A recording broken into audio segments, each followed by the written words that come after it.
दीपावली के दिन हम लोग गणेश जी और लक्ष्मी की पूजा क्यों करते हैं? लक्ष्मी दीपावली के दिन, दीपोत्सव के दिन हमारी मां के रूप में पधारती है घर पर, और उसका हम वंदन इसलिए करते हैं कि हे लक्ष्मी, आपके बिना कुछ नहीं हो सकता, आप बहुत जरूरी हो इस संसार में निर्वहन करने के लिए। लेकिन साथ में गणेश जी क्यों? उनका तो कोई मेल ही नहीं है, दोनों कोई दंपति थोड़े हैं, फिर गणेश जी क्यों आते हैं?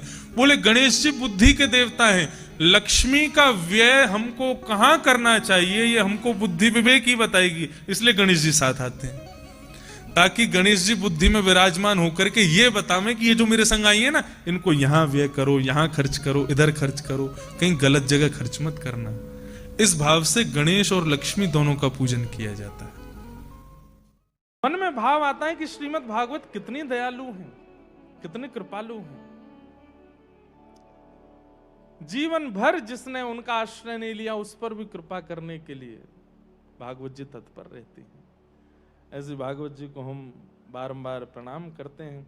कल महात्मा की चर्चा हमने सुनी, आज से प्रथम स्कंद में प्रवेश करते हैं और बीच में कुछ ना कुछ भाव, कुछ ना कुछ लीलाएं सुनते रहेंगे। सब लोग बड़े प्रेम और भाव से श्रवण करें। जन्माद्यस्य यतोऽन्वयादितरतः चार्थे स्वविज्ञ स्वराट तेने ब्रह्म हृदय आदि कवये मुह्यन्ति यत्सूरयः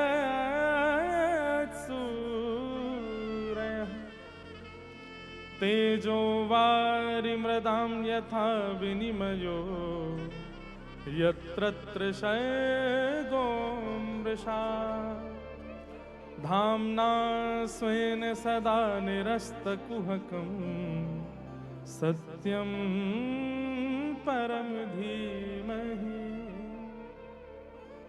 भागवत जी का प्रथम श्लोक, सत्यम परम धीमहि। बहुत ध्यानपूर्वक सुनिएगा। श्री व्यास भगवान यहां परम सत्य को वंदन कर रहे हैं। परम सत्य कौन है? जिनके कारण ये पृथ्वी है, जिनके कारण सूर्य है, जिनके कारण पवन है, जिनके कारण सब कुछ है, वो सब सत्य है। ऐसे परम सत्य को वंदन नाम लेकर के नहीं कहा गया है, बस कह दिया परम सत्य को मैं प्रणाम करता हूं। जिन परम सत्य के कारण जन्माद्यस्य यतोऽन्वयादितरतः, जन्मादि होते हैं, जन्म हो, उत्पत्ति हो, पालन हो, संहार हो, जिनके कार्यभूत से ये संपन्न होते हैं, ऐसे परम सत्य।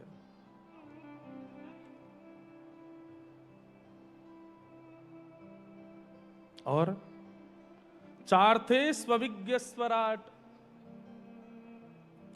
जो अर्थ में विद्यमान तो हैं। कोई ठाकुर जी को वृक्ष में पूज लेता है, कोई मूर्ति में पूज लेता है, कोई भाव से पूज लेता है, कोई वस्त्र में पूज लेता है। सब अर्थों में जो विद्यमान हैं और स्वराट हैं, अपने प्रकाश से प्रकाशित हैं। अभी देखो कोई आए हैं जीव कथा सुनने, और ये आते ही हैं, कहीं ना कहीं कथा में सब व्यासों को अनुभव होता है कि ऐसे एक कबूतर आते हैं कथा सुनने के लिए, और कभी कभी युगल आते हैं, दो दो आते हैं। अभी अभी चर्चा हो रही, देख कोई जीव ही आए हैं। और नहीं तो विचार करो, कोई महाराज जी ये नहीं कह रहे कि हमारी योग्यता भागवत जी की, यहाँ कोई दाना तो रखा नहीं है, यहाँ इनको भोजन तो मिलने वाला नहीं है, फिर ना ही यहाँ वृक्ष है, ना यहाँ पवित्र हवा चल रही है, फिर क्यों आए हैं? ये कोई जीव ही आए हैं। अब ज्यादा बोलेंगे तो उड़ के चले भी जाएंगे, सुनने दो इनको। चार्थे स्वविज्ञ स्वराट, जो अर्थों में विद्यमान है। कोई ठाकुर जी को मूर्ति में मान लेता है, कोई ठाकुर जी को वस्त्र में मान लेता है, कोई ठाकुर जी को जल में मान ले, कोई, और सब जगह हैं ही वो, सब जगह उनका रूप विद्यमान ही है। अभी हम महाराज जी विदेश में एक जगह गए तो वहां एक बालक आया और उस बालक ने कहा महाराज जी मेरे ठाकुर जी के दर्शन करो। मैंने कराओ। तो उसने फोटो में दर्शन कराए। तो क्या था, एक मटका, और मटके पर ही चंदन लगा हुआ है, मटके पर ही ऊपर वस्त्र रखे, मटके को ही माला पहना रखी है, मटके के सामने ही प्रसादी रखी है। हमने कहा भैया ये कैसे ठाकुर जी हैं तुम्हारे? बोले महाराज जी यहाँ विदेश पढ़ने के लिए आए हैं, तो अपने गुरु जी और अपने माता पिता की चरण रज को लेकर के यहाँ इसमें रखा है, और इन्हीं को ही ठाकुर जी का स्वरूप मान के इन्हीं का श्रृंगार करते हैं, इन्हीं का भोग लगाते हैं, इन्हीं को पूजते हैं। हमारे वृंदावन में भी ऐसे एक महापुरुष हुए। वो क्या करते थे, वो जितने भी संत महापुरुष वृंदावन आते या वृंदावन में विचरण करते दिखते, तो उनको पता नहीं लगे, संत जैसे आगे जाते उनके चरण रज उठा के एक स्थान पर धर लेते और एक मटके में पूरे ठाकुर जी विद्यमान करके उनकी सेवा करते। एक बार उनके सब मित्रजन मिले तो सब बोले भैया हमने सबने अपने ठाकुर जी के उत्सवन में एक दूसरे को बुलायो, लेकिन तैने आज तक अपने ठाकुर जी के उत्सव किए भी नहीं और हमको बुलाया भी नहीं। तो वो महापुरुष बोले कि उत्सव तो मैं करता हूं पर सबको बुलाता नहीं हूं। क्यों? बोले मेरे ठाकुर जी को देख के कोई ये ना कह दे कि ये कैसे ठाकुर जी, इसका मुझे भय रहता है। तो सारे सखा बोले हम नहीं बोलेंगे, तुम हमको बुला लो। बोले देख लेना, ये मत बोलना कि ये कैसे ठाकुर जी। बोले हाँ नहीं बोलेंगे। बुलाया तो सबने आकर के देखा कि मटके रखे थे खूब सारे। मित्रों ने आके कहा कहाँ है ठाकुर जी? बोले ये रखे तो हैं, यही हैं ठाकुर जी। तो निकल ही गया। बोले ये कैसे ठाकुर जी? बोले मैंने मना किया था, यही बात मत बोलना कि ये कैसे। ये सब संत जनों की चरण रज है। गिरधर जब अपनों करी जाने, गिरधर जब अपनों करी ताको मन संतन की सेवा, ताको मन संतन की सेवा, भक्त चरण रज सदा लुभाने, भक्त चरण रज सदा लुभाने, गिरधर जब अपनों करी जाने, गिरधर जब अपनों कर जाने। ठाकुर जी ने आपको स्वीकार कर लिया, इसका प्रमाण क्या है? बोले ताको मन भक्तन की सेवा। मैं कथा में कहा करता हूं कि श्री राधा रमन जी के कपाट खुलते हैं तो लोग बागों की स्थिति देखो, हाथ ऊपर करेंगे जय जय श्री राधे, और बस किसी के ऊपर चढ़ेंगे, कैसे भी राधा रमन जी हमको दिख जाएं। इतनी उत्कंठा सबके चित्त में प्रकट हो जाती है। ठाकुर जी को देख करके उत्कंठा प्रकट होना, ठाकुर जी को देख करके इतनी उत्सुकता आना, ये स्वाभाविक बात है। पर किसी भक्त को देख करके ऐसी उत्कंठा आना, ऐसी उत्सुकता आना, ये विशेष बात है। और ये जिस दिन है जाए, समझियो कि आप ठाकुर जी के प्रिय है गए।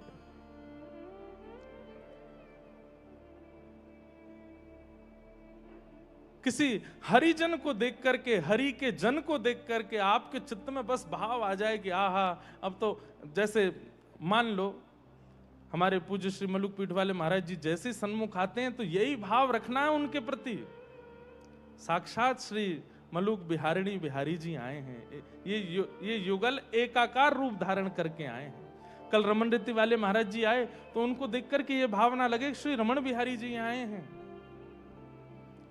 यहां पर अनेक संतों का आगमन होगा तो वे संत जहां से पधारे हैं वहां के ठाकुर जी या उनके सेव्य ठाकुर जी ही उनके रूप में आए हैं। ये भावना भी नहीं रखनी है, ये विश्वास कर लेना है कि वही आए हैं। ये चित्त जब जैसे ऐसा जब बन जाएगा तब समझो कि ठाकुर जी ने स्वीकार कर लिया।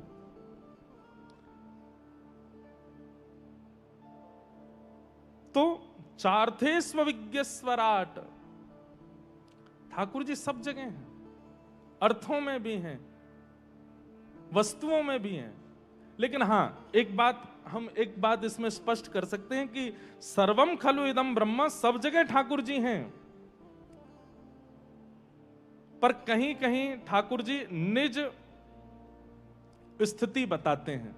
अब ऐसे तो कूड़ा कचड़ा भी है, उसमें भी ठाकुर जी का वास है, लेकिन उसको पूजा नहीं जाता। कीचड़ भी है, उसमें भी ठाकुर जी हैं, पर उसको पूजा नहीं जाता।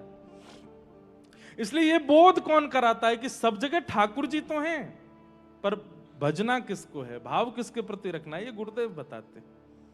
हमारे वृंदावन में पागल बाबा महाराज हुए, नाम तो उनका कुछ और ही रहा होगा, लेकिन सब उनको पागल बाबा कहते थे।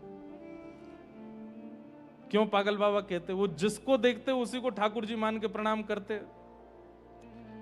सामने कोई गैया आ जाए तो गैया तो ठाकुर जी है, ये प्रणाम कर ले, वहां तक तो ठीक रहता। गधा आ जाए तो उसको भी प्रणाम कर लेते, चेंटी आ जाए तो उसको भी प्रणाम कर लेते, सूकर आ जाए तो उसको भी प्रणाम कर लेते। अब वैसे देखा जाए तो सब मानते हैं कि सब में ठाकुर जी हैं, पर प्रणाम कोई नहीं करता, पागल बाबा करते, इसीलिए उनको सब पागल बाबा ही कहते। या तो स्थिति इतनी ऊंची हो जाए, और अगर स्थिति इतनी ऊंची नहीं हो पाई है तो फिर उसके लिए निज स्थिति का ध्यान रखना पड़ता है। ठाकुर जी कहां कहां हो सकते हैं, उसको प्रणाम करें। कैसे हैं ठाकुर जी? बोले स्वराट, अपने प्रकाश से प्रकाशित हैं, उनको किसी से प्रकाश लेने की आवश्यकता नहीं। सूर्य उनकी वजह से प्रकाशित है, चंद्र उनकी वजह से प्रकाशित है। तेने ब्रह्म हृदय आदि कवि, आदि कवि ब्रह्मा को भी जो अपने हृदय से ज्ञान प्रदान कर देते हैं, वेद वेदांतों का सब बोध करा देते हैं। मुयंती सूरय, बड़े बड़े सूरीजन, सूरीजन यानी कि विद्वान जन, खूब वेद वेदांत पढ़ते हैं, जीवन व्यतीत कर देते हैं केवल ठाकुर जी को जानने में ही, लेकिन फिर भी जान नहीं पाते। मुयंती, मोहिती रहते हैं उनके भाव में। कितने बड़े बड़े महापुरुष हुए, मीमांसाओं का आश्रय लिया, वेदों का आश्रय लिया, ग्रंथ पुराणों का आश्रय लिया, लेकिन फिर भी ठाकुर जी को जान नहीं पाते। मुयंती यत् सूरय, और वो नदी पार कराने वाला केवट, वो ठाकुर जी से कह देते हैं कि हम आपका मर्म जानते हैं। ठाकुर जी उस समय मंद मंद मुस्काते हैं। अच्छा, इतने बड़े बड़े ज्ञानी, इतने बड़े बड़े ध्यानी, सब लोग कहते हैं कि हम आपको जान नहीं पाए। मुयंती यत् सूरय, सारे सूरीजन मोहित हो गए, और तुम कह रहे हो कि आप हमारे मर्म को जानते हो। तो ये बात तो बिल्कुल सत्य है कि ठाकुर जी जाकू चाहेंगे वही को जना पाएंगे, नहीं चाहेंगे वाकू कितनों प्रयास कर ले ठाकुर जी को जान नहीं सकता। श्री प्रहलाद जी महाराज कहते हैं भागवत जी में, किसी के बताने से ठाकुर जी को नहीं पहचाना जा सकता। बताते तो हजारों लोग हैं, आप लोग हजारों की तादाद में सुन रहे हैं, खूब बताएंगे, यहां से हम बता रहे हैं, महाराज जी बताएंगे, और भी संत बताएंगे, पर सबको समझ में नहीं आएंगे। कोई एक ही समझ के जा पाएगा, और वो जो एक समझ के जाएगा ना, ये समझना वो नहीं समझा है, ठाकुर जी उसको जान चाहते हैं कि समझे, इसलिए वो समझ रहा है। सोई जाने जाहे देहु जनाई, वही जान सकता है। मुयंती यत् सूरय, और कैसे मुयंती? बोले तेजो वारी मृदाम यताम विनिमयो। विनिमयो का अर्थ है भ्रांति।